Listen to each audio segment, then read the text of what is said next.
So now I do want to introduce this year our award winner of the Mann Peace and Justice Award, Kristine Klein. Kristine has been working a lot with Veterans for Peace. For those of you from Southern California who have been out to Santa Monica Beach and seen Arlington West, it's an amazing experience. That's all I can say. I remember when another organization I worked with, U.S. Labor Against the War, brought labor leaders from Iraq to talk about what was going on in Iraq. The highlight of their visit was the chance that they had to go and visit Arlington West. And Kristine has been involved with Veterans for Peace since then. Is, I believe, probably one of the youngest members who's ever served on the board of that organization. And I'm going to let her talk a little about, and as I said, she was a little late today, but we'll give her a pass because she was in a place where I think most of us had not been involved in a CTA meeting, would have been at as well. Because the war does go on. We've got to stay in the streets, we've got to stay writing our letters, we've got to stay doing the action we do to let who's ever in power know that a war budget leaves every child behind. That's right. And Kristine, come on up.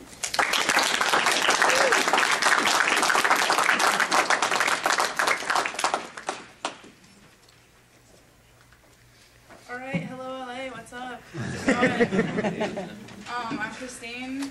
I didn't really know what we were supposed to write about, so I just kind of like wrote a little bit about what I've been doing in the 15 years of life I've lived.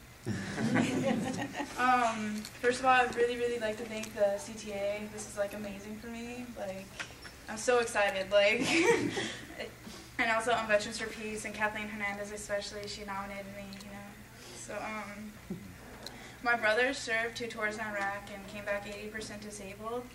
And when he joined boot camp, 9/11 happened. And my mom pretty much inspired me and my brother to get involved, you know. We don't want him going over there, you know, like fighting this immoral war.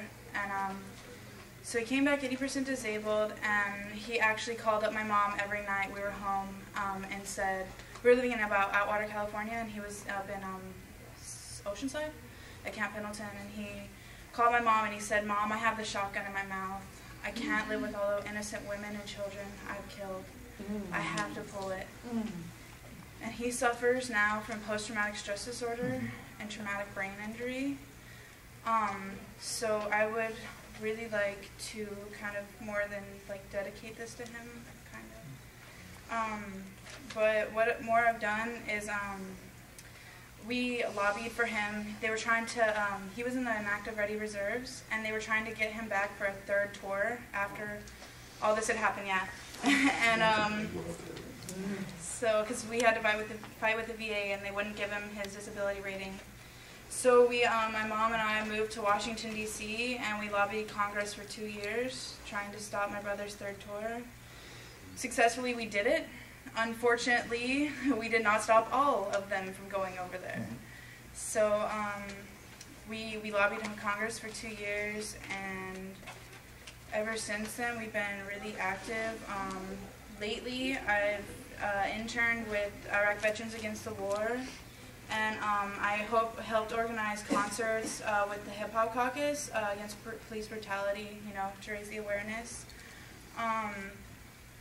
Oh, and when Proposition 8 passed, you know, you can't even tell me how much that made me mad, right? It was like out there. I live in West Hollywood. I live on like Santa Monica and Los Angeles. There was this big rally. I was like walking to 7-Eleven and I was like, I'm doing that. Like, and me and my mom both like marched for like, I don't even know, like 6 miles. March is ridiculously long. And I worked with Students for a Democratic Society, which is what I'm kind of like my big to do was when we did No War, No Warming. We wanted to raise the awareness between the substantial connection between war and global warming.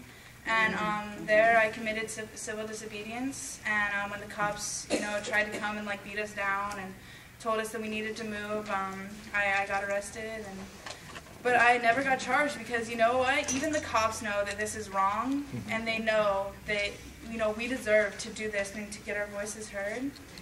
And I also helped rebuild the Gulf Coast after the demolition of Katrina, which was my brother's wake-up call.